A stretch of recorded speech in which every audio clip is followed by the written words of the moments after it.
Hello, welcome to my channel. Today we're looking into the disappearance of Daniel Leon Scott, missing since January 1st, 1997. If you have any information, please contact the Murray Police Department. There's a phone number and an agency case number on this page.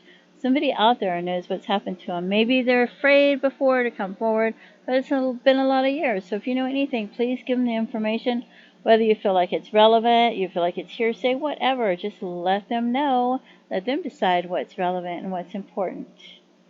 Okay, and there's a photo. It says he's 21 years old, 5'10", about 140 to 150 pounds.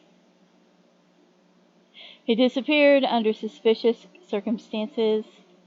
Please, and it talks about contacting them. Brown hair, brown eyes.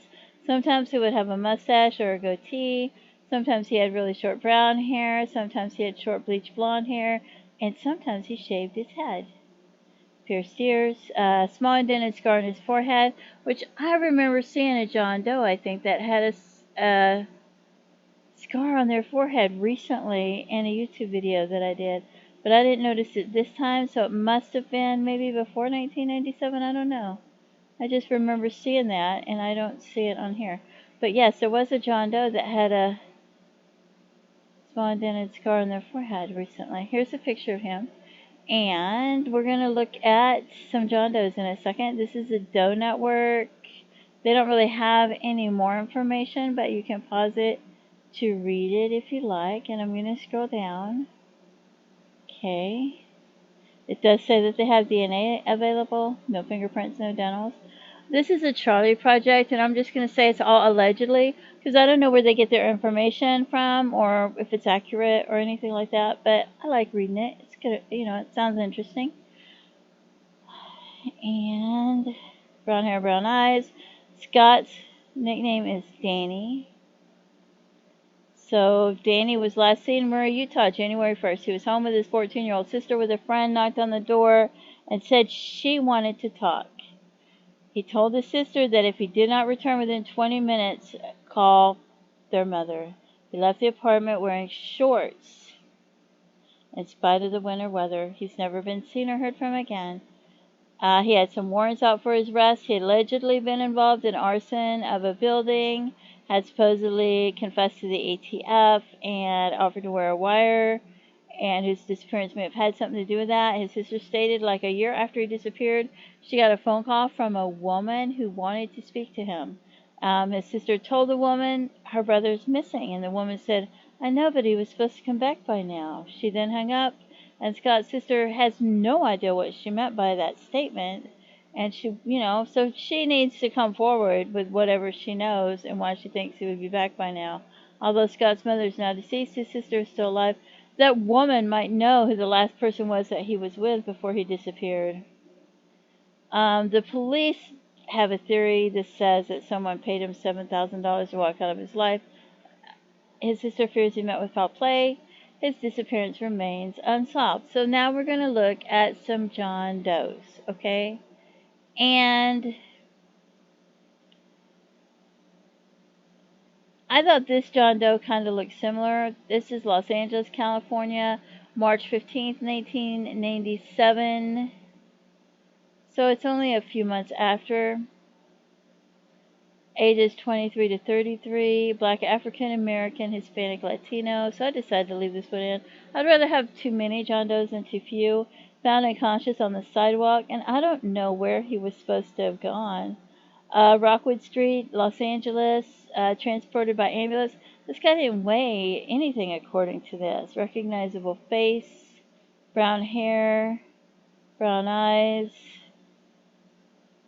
It says he was 5'11" and only weighed 108 pounds. And I know there was a time that I was like, I'm about 5'5", and I weighed 99 pounds, and I was so skinny I looked anorexic. So I can't imagine somebody being 5'11" and weighing that. It sounds like they're starving to death, right? And because, let's see, then we have this one, and I don't know if this could be similar at all, but I'm leaving this one in because the first three I think there's a possibility, but I'm not sure. This one died May 10th, 1998. He was 5'9", and I thought he kind of looked similar with the shape of his face and everything, and his hairline.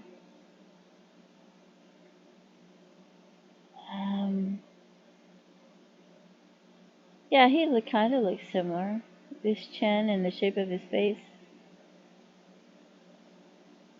I can't really tell, but I'm leaving it in here. Male found deceased. He was seen jumping from the Golden Gate Bridge earlier that day. Recognizable face. So, and you can pause this and read it if you want. Brown lace-up boots. Brown hair, brown eyes. 5'9", 170 pounds. Let's see what other... And then we have this one, because it said sometimes he shaved his head, and Washington's not that far away. And this was April 30th, 1997, and so this wasn't that long after. This is only 3 months later if he would have shaved his head and moved to Washington. Late teens, early 20s, 5'11", 170 pounds. Hair color unknown, eye color unknown. Extensive dental work, including 4 stainless steel crowns, gap or missing front tooth, and I don't know if that happened right before he died or when he died or anything like that. The victim was found washed onto the beach 1.5 miles south. It was in Grayland, April 30th, 1997. Grays Harbor County Sheriff's Department.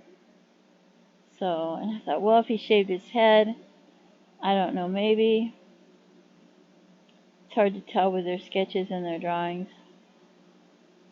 And I think sometimes the teeth have to do with. And then we have other John Does, and I really don't think that this one, the rest of them I really don't think so, but I'm leaving them in just in case. And this one's Fort Collins, Colorado, and this guy seems like he has really long hair, and I don't see any way possible his hair could have grown that long, that fast. 5'11", 160 pounds. Actually died in July, so body was found, Industrial Park, Fort Collins. Autopsy revealed no evidence of trauma or foul play. So if you know who any of these people are, these John Does, please contact authorities and let them know. Because somebody knows this information. I don't know. This one was found May 30th, 1998, San Francisco, 5'11", 175 pounds, 18 to 90 years old. That's pretty spread out. That could be about, that's not even giving us an age, so. Officers responded to the scene of a fire of a semi-trailer container in a truck yard. The subject was found badly charred inside the trailer. So they don't know who that could be or how old they were, anything like that. And we don't know where he was, so. But I really don't think that would be him. What are the odds, right? And so it continues. 5'7" to 5'11", age 23 to 40, Los Angeles County. Estimated year of death 1998. Skeletal remains were found in a vacant lot. Hair short, curly, dark, brown, black. So, you know, what are the odds? I don't think so, but I'm leaving it in. This one's Maricopa County, Arizona. Scars on both knees, 5'11", 140 pounds.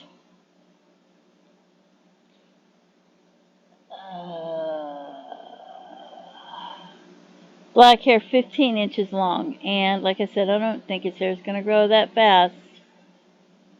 So, and then it's got the clothing. And then this last one, and there's just really no way. Blackwater, Arizona, age 23 to 59, 5'9", September 24th, 2000, dead for 2 months. Estimated PMI, 2 months, sorry. These male scouts, that doesn't mean he's dead for 2 months, but I always think that. These male skeletal remains were found in the desert on the Gila River Reservation near Blackwater, so. And these, one or more limbs not recovered, black hair. And I don't know who, if you know who any of these young men could be, please contact authorities with information. So we don't know what happened to him or where he went or anything, but the first three I think is a possibility. And I don't know.